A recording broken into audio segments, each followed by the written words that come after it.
साथियों जोहार। आप सबको बहुत बहुत गुड मॉर्निंग। मैं उम्मीद करता हूँ कि आप लोग सब अच्छे होंगे और आपकी प्रिपरेशन भी अच्छी चल रही होगी।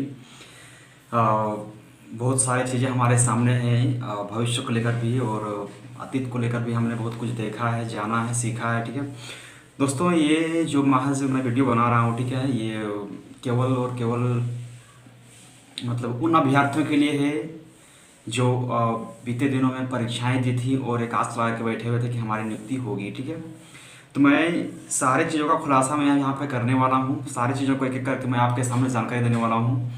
पहली बात तो मैं एक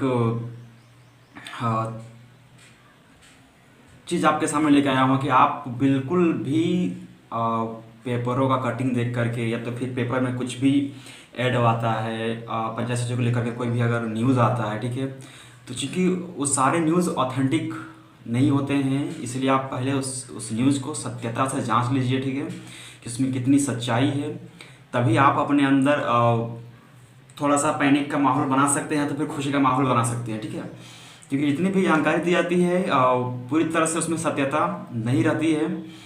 और इसलिए मैं आज आपको बताने जा रहा हूँ कि आज सुबह का जो मैंने भी पेपर देखा तो थोड़ा सा अचरज लगा देख करके, थोड़ा सा मायूसी चेहरे में आई। फिर मैंने जब सत्यता का पता किया तो बिल्कुल भी ये उसके विपरीत निकला। ठीक है, तो जितने भी अभ्यर्थी आज मेरे इस वीडियो को देख रहे हैं, मैं उनसे निवेदन कर रहा हूँ कि आप प्लीज़ थोड़ा सा इस वीडियो को शेयर कीजिएगा ताकि उस अंतिम अभ्यर्थी तक पहुँच सके जो वास्तविक रूप से पंचायत सचिव का अभ्यर्थी है और वो पीड़ित है। और मैं आपको आगे इस वीडियो में इस बात की रणनीति भी बताने वाला हूँ कि आखिर आप कैसे क्या करोगे कि आपकी बहाली को सुरक्षित आपको दे दिया जाए, आपकी नियुक्ति करा दी जाए। इसके लिए आपको थोड़ा सा और संघर्ष करने की आवश्यकता है, क्योंकि आप इतने लंबे समय से संघर्ष कर रहे हो। बीते दिन आपने जो पिछले 4-5 सालों में जो प्रताड़ना झेला है, मैं नहीं चाहता हूं कि आप उसे और झेलें, और इसीलिए आपको कोई एक ठोस स्ट्रिक्ट सा निर्णय लेना पड़ेगा। पहले मैं बात करता दोस्तों कि पंचायत सचिव के रिजल्ट के बारे में। ठीक है, देखिए सुबह सुबह एक पेपर कटिंग आया था ना, उस पेपर में क्या लिखा हुआ था मैं थोड़ा सा पढ़ के सुना दे रहा हूँ आपको। ठीक है, कर रिजल्ट प्रकाशन पर जेएसएससी ने सरकार से मांगा सुझाव। उसमें क्या था, पंचायत सचिव, कारा चालक, उत्पाद सिपाही समेत कई परीक्षाएं हुई थी जिसमें रिजल्ट नहीं निकला हुआ है। तो कह रहे हैं यहाँ पे कि झारखंड कर्मचारी चयन आयोग के जो अध्यक्ष हैं सुधीर त्रिपाठी जी, उन्होंने आयोग के अन्य अधिकारियों के साथ, मतलब कि मुख्य सचिव सुखदेव सिंह के पास पहुंचे और उन्होंने मुख्य सचिव से जानना चाहा कि आयोग उन प्रतियोगिता परीक्षाओं के बारे में क्या करें जो संपन्न हो चुके हैं लेकिन रिजल्ट नहीं निकला है। वह मुख्य सचिव से राज्य सरकार द्वारा हाल में लिए गए महत्वपूर्ण निर्णय के आलोक में सरकार के मंतव्य से अवगत होना चाह रहे थे। उल्लेखनीय है कि राज्य मंत्रिपरिषद ने पिछले दिनों 13 अनुसूचित जिले और 11 गैर अनुसूचित जिलों में स्थानीय ही करेंगे जिला स्तरीय पद के लिए आवेदन संबंधी पूर्व का फैसला वापस लिया गया है। उस फैसले में यह भी कहा गया है कि नियुक्ति संबंधी जो भी विज्ञापन कार्मिक विभाग के 2016 एवं 18 के संकल्प से आच्छादित है और अब तक नियुक्ति पत्र निर्गत नहीं हुआ है, नियुक्ति प्रक्रिया अपूर्ण मानते हुए सभी विज्ञापनों को निरस्त किया जाए। जानकारी के अनुसार मुख्य सचिव सुखदेव सिंह ने आयोग के सवालों पर सरकार के साथ बातचीत का अंतिम निर्णय से अवगत कराने का आश्वासन दिया है।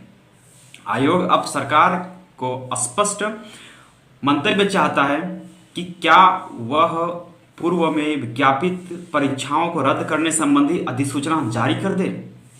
उल्लेखनीय है कि कर्मचारी चयन आयोग द्वारा कारा चालक, उत्पाद सिपाही, पंचायत सचिव सहित कुछ अन्य परीक्षाएं संपन्न हो चुकी हैं। सिपाही के मामले में फिजिकल एग्जाम नहीं हुआ है। ये जो आपके सामने अभी जो पेपर कटिंग, जो पेपर घूम रहा है, ठीक है, शायद आपको थोड़ा सा ये पढ़ने के बाद स्पष्ट पता चल रहा है कि पंचायत सचिव की बहाली भी अब नहीं बची हुई, मतलब कि इस तरह के यहाँ पे सामने आ रहे हैं। लेकिन मैं आपको दोस्तों बताना चाहूँगा कि ये बिल्कुल भी उसके विपरीत है, ठीक है ना। वैसा कुछ नहीं है। मैंने भी पता करने का प्रयास किया कुछ अंतरिम स्रोतों के अनुसार, तो उससे स्पष्ट हमारे सामने एक चीज़ का खुलासा हुआ, इस बात की जानकारी हुई कि जो भी पंचायत सचिव के अभ्यर्थी हैं वो बिल्कुल भी पैनिक ना हो, क्योंकि आपकी जो बहाली है वो यथा मतलब कह सकते हैं पूरी तरह से सुरक्षित है। मैं अपने सभी सोर्स से मैंने जो पता किया, ठीक है ना, और मैं बताना चाहूँगा आपको कि जो भी हमारी अब तक के जो मतलब कि विज्ञापन संख्या को वापस लेने का बात किया गया है, ठीक है ना, वह संकल्प संख्या 821 है, ठीक है, जिसके द्वारा मतलब कि सीजीएल हो गया, एएनएम हो गया, उत्पाद सिपाही हो गया, और स्पेशल ब्रांच की जो बहाली है उसे वापस लिया गया है, और उसका आयोग अधियाचना रद्द करने का नोटिस भी निकालने की मांग की है, ठीक है। तो ये सारी चीज़ें जो आपके सामने मैं ला रहा हूँ, थोड़ा ध्यान से सुनिएगा, समझिएगा, ठीक है ना। कि कार्मिक विभाग में कल जो मुख्य सचिव के साथ जो वार्ता हुई, जिसमें मुख्यमंत्री के प्रधान सचिव और झारखंड कर्मचारी चयन आयोग के सभी आला अधिकारी उसमें मौजूद थे, ठीक है। तो उसमें वैकेंसी के बारे में, जो पंचायत सचिव की वैकेंसी के बारे में, उसमें कोई किस तरह का जानकारी साझा नहीं किया गया है। और जो वस्तु स्थिति जो भी आपके सामने होंगी मैं उसे स्पष्ट करके बता दूंगा, क्योंकि मंगलवार तक हमें कुछ अच्छी खबर जरूर मिलने वाली है कि पंचायत सचिव का रिजल्ट को लेकर के आखिर क्या किया जाए, इसकी नियुक्ति कराई जाए या तो फिर इसे अविलंब रद्द कर दिया जाए। इन सारे तथ्यों के बारे में जानकारी आपको मिल जाएगी, मंगलवार तक आपको प्रतीक्षा करना होगा दोस्तों। और इसलिए मैं आप सारे अभ्यर्थियों से निवेदन कर रहा हूं, ठीक है, कि अब ये हमारे सामने वस्तु स्थिति बनी हुई है। अब हमारी और आपकी क्या नैतिक जिम्मेदारी बनती है। आप केवल उन अभ्यर्थियों के भरोसे अगर आप अपनी इस जंग को छोड़ दिए हैं कि कुछ चंद अभ्यर्थी हैं जो हमारे पंचायत सचिव की बहाली को दिलवा सकते हैं, तो ये आपकी गलतफहमी है, ये आपका अधिकार की लड़ाई है। और जब तक से आप पूरी तरह से सशरीर आप अपनी उपस्थिति दर्ज नहीं कराएंगे तो फिर भूल जाइए कि आपके साथ भी कोई कदम से कदम मिलाकर लड़ेगा, क्योंकि ये किसी खुद की लड़ाई नहीं है। और पहली बात कि थोड़ा सा अचरज लग रहा है, थोड़ा सा बताने में मन नहीं कर रहा, मगर फिर भी बोलूँगा कि ये बहाली जो है अभी मेरी नहीं बल्कि आपकी रह गई है, ठीक है। अब मैं बार बार जो बोल रहा हूँ कि हमारी बहाली, पंचायत सचिव की बहाली, तो ये अब हमारी नहीं बल्कि ये आपकी बहाली है, ठीक है। और इसे आप खुद को लड़ना पड़ेगा, ठीक है ना, क्योंकि 90% अभ्यर्थी ऐसे हैं जो मुझे जानते हैं कि मैं पंचायत सचिव का अभ्यर्थी हूँ, लेकिन कुछ अभ्यर्थी ऐसे भी हैं, ठीक है, जो मुझे पूरी तरह से क्या बोलते हैं ना मुझे ही निरस्त कर दे रहे हैं कि मैं पंचायत सचिव का अभ्यर्थी नहीं हूँ, मैंने पंचायत सचिव एग्जाम नहीं दिया है, ठीक है ना, I am just fighting for my sister this that. बहुत सारे कमेंट मैंने सुनने को मिला, ठीक है ना। दुख तो मुझे लगा है कि मेरे वही साथी मेरे साथ इस तरह का बात बोल रहे हैं जो जिनके लिए मैं लड़ रहा हूँ, लड़ रहा था, ठीक है। अब खैर ये सब तो बात की बातें हैं। अब मैं आपको आगे की रणनीति के बारे में बताना चाहता हूँ कि आप आगे कौन सी रणनीति को अपनाएंगे ताकि पंचायत सचिव की रिजल्ट जो है आपका यथाशीघ्र प्रकाशित कर दिया जाए। दोस्तों सच में मैं बता रहा हूँ कि ये पंचायत सचिव की जो बहाली है ना, ये हमारे साथ, आपके साथ इस तरह से जुड़ चुका है ना कि हम चाह कर भी इसे नजरअंदाज नहीं कर सकते हैं। और कोई नई बहाली अगर आती भी है तो हमारे पास उतनी, आपके पास उतनी क्षमता नहीं है, उतनी पैसेंस नहीं है कि आप उसका प्रतीक्षा कर सको और उसके बारे में एक लंबा प्रोसेस से गुजर सको, ठीक है। तो दोस्तों बात यहीं पे आके समाप्त होती है कि आपको एक रणनीति बनानी है, जिस रणनीति के तहत आपको इस बात का मैं उल्लेख करना चाहता हूं कि रणनीति यही होनी चाहिए कि देखिए अभी लगातार विधानसभा में आप अपने बातों को उठवा सकते हैं, और ये तभी संभव हो पाएगा जब आप अपने अपने क्षेत्र के जो भी विधानसभा के जो भी मेंबर हैं, ठीक है ना, जो रिप्रेजेंटेटिव हैं वहाँ के, आप वहाँ के सारे एमएलएस को पकड़िए, उन एमएलएस को आप आवेदन दीजिए, दरख्वास्त कीजिए, हाथ जोड़िए, अपील कीजिए, और आवश्यक पड़ने पर आप उन्हें धमकी भी दीजिए कि अगर आप इस तरह का काम हमारे लिए नहीं करेंगे तो फिर आने वाले समय में आपको मैं बाहर का रास्ता दिखाऊंगा, ठीक है ना। मतलब कि कुल मिला के यही है कि अब आपको थोड़ा सा, जो लंबे समय से आपने अपने अंदर इतना पैशंस बना के रखा हुआ था, मैं अपने बारे में बता रहा हूँ, ठीक है ना, कि मेरे अंदर अब इतना पैसेंस नहीं बचा हुआ है, ठीक है ना, कि मैं शांतिपूर्ण तरीके से, मतलब कि मैं हाथ जोड़ के उनसे विनती कर सकता हूँ, ठीक है। क्योंकि मैं लंबे लड़ाई को लड़के पूरी तरह से निराश हुआ हूँ इस सरकार के तानाशाही रवैये से, ठीक है, जो कह सकते हैं कि एक तुगलकी रवैया है सरकार का, जिससे मैं निराश हुआ हूँ। मेरे अंदर थोड़ी सी निराशा आई हुई है। लेकिन चूंकि मैं आपको बता रहा हूँ क्योंकि आप काफ़ी लंबे समय से जो घर में है अभ्यर्थी, ठीक है ना, बस केवल आपको सिर्फ न्यूज़ चाहिए, जो भी मतलब कि वहाँ पे कुछ घटनाएं घट रही हैं, आयोग में क्या हो रहा है, इस सब चीज़ के बारे में केवल आपको न्यूज़ चाहिए, तो बिल्कुल आपको सिर्फ न्यूज़ मिलेगा। लेकिन अगर आप घर में बैठे रहेंगे तो वो कभी ना कभी नेगेटिव के रूप में भी सामने आ सकता है। और इसलिए मैं आपको बोलूँगा कि आप एक निर्णायक लड़ाई में अपना भागीदारी दीजिए। आप अपने अपने क्षेत्र के विधायक को घेरिए, ठीक है ना, क्योंकि कोई भी विधानसभा क्षेत्र होगा वहाँ पे तो कम से कम एटलीस्ट 15 से 20 स्टूडेंट मिलेंगे ही मिलेंगे, ठीक है ना। सारे लोग मिलिए और विधानसभा में जो भी आपके एमएलएज हैं, ठीक है, उनको बोलिए कि वो इस बात को 2 दिनों के अंदर विधानसभा में उठाए।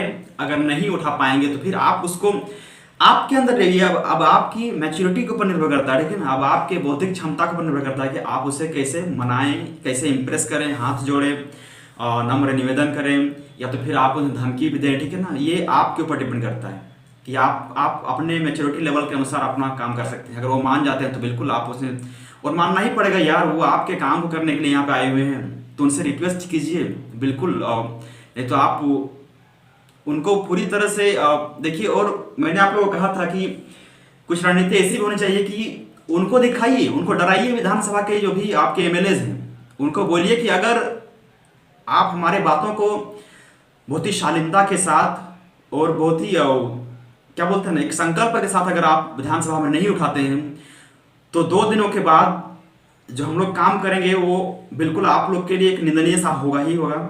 और सारे विषय वस्तु आप उनके सामने रखिए कि हमारे सामने क्या घटनाएं घटी हुई हैं, उनसे अवगत कराते हुए आप उन्हें बोलिए, ठीक है ना, कि अगर वो इस तरह के बातों को अगर नहीं उठाती है, ठीक है ना, तो जो पंचायत सचिव अभ्यर्थी हैं 11 जिला वाला, जो गैर अनुसूचित अभ्यर्थी रहे हैं, वो उनको ये भी चेतावनी दें कि आपका जो भी पंचायत क्षेत्र है या फिर जो भी ब्लॉक है, गांव है, हर गांव ब्लॉक में हम लोग यही चीज़ लिखने वाले हैं, ठीक है, कि जेएमएम और कांग्रेस नो एंट्री, एक नो एंट्री का बोर्ड लगा करके वहाँ पे लिख देना है कि जेएमएम और कांग्रेस नो एंट्री। और उन्हें पहले ये बताना भी है कि अगर आप 2 दिन के अंदर विधानसभा में हमारी बातों को नहीं उठाते हैं तो हम इस तरह का काम करने वाले हैं।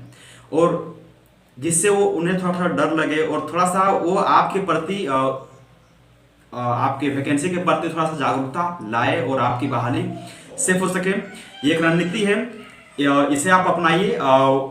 और मैं मंगलवार तक से आपको एक अच्छी सूचना देने के लिए कोशिश करूंगा कि मैं आप तक से एक अच्छी खबर पहुंचाऊं, जिसे सुनने के बाद आपको शायद बहुत अच्छा लगेगा, आपको खुशी महसूस होगी कि हाँ, इतने लंबे समय का प्रतीक्षा के बाद हमारे सामने एक अच्छा सा दिन आया हुआ है। क्योंकि लगातार हमने काले दिनों को इतना झेला है ना कि अब और झेलने की बर्दाश्त नहीं है, हमारे अंदर उतनी और क्षमता नहीं रह गई है। इसलिए दोस्तों, एक बात तो निर्णायक लड़ाई लड़नी होगी। स्क्रीन पर देखिए मेरा नंबर आ रहा होगा, आप उस नंबर को देख करके आप उस नंबर में मुझे मैसेज भी कर सकते हैं, मुझे कॉल भी कर सकते हैं, और उस नंबर के माध्यम से मैं आपको और भी सारी रणनीति बताऊंगा, ठीक है ना, कि जो भी जिस जिले में है, जिस मतलब कि जिस विधानसभा क्षेत्र में है, वहाँ पे वो कैसे रणनीति बना करके इस चीज़ को आगे बढ़ाया जाए। और जो अभी जयशसी ग्राउंड में है उन सारे अभ्यर्थियों को दिल से धन्यवाद कि वो लगातार इस लड़ाई को एक निर्णायक मुकाम तक पहुंचाने का प्रयास किए हैं, और उनका समर्थन जो हम सारे अभ्यर्थियों को देना चाहिए ताकि वो लड़ाई रुके नहीं और उसका एक सकारात्मक और सार्थक परिणाम हमारे सामने। दोस्तों, झारखंड एग्ज़ाम के सारे अपडेट को जानने के लिए आप मेरे इस यूट्यूब चैनल को एग्ज़ाम जीके को सब्सक्राइब करें, ताकि मैं आप तक नया नोटिफिकेशन पहुंचाता रहूंगा। और जितने भी अभ्यर्थी जो जेपीएससी और जेएसएससी का लगातार तैयारी कर रहे हैं, उनके लिए भी मैंने प्लेलिस्ट में बहुत सारे वीडियो बना के अपलोड कर दिए हैं, जो उनके हर एक एग्ज़ाम के लिए बहुत ही महत्वपूर्ण और सार्थक साबित होगा। तो दोस्तों, प्लेलिस्ट में जाकर के आप देखना ना भूलें। जेपीएससी का भी जो वर्तमान में एग्ज़ाम प्रिपरेशन का भी मैंने सारे वीडियो को अपलोड कर दिया है, जो कि सीक्वेंस वाइज में दिया है, तो आप उसे देख करके उससे बहुत सारे बेनिफिट और एडवांटेज ले सकते हैं। तो दोस्तों, आज के वीडियो में इतना ही। तब तक के लिए मुझे अनुमति दीजिए। मैं आपका शुभचिंतक गुलाम हुसैन। धन्यवाद। जय हिंद, जय झारखंड।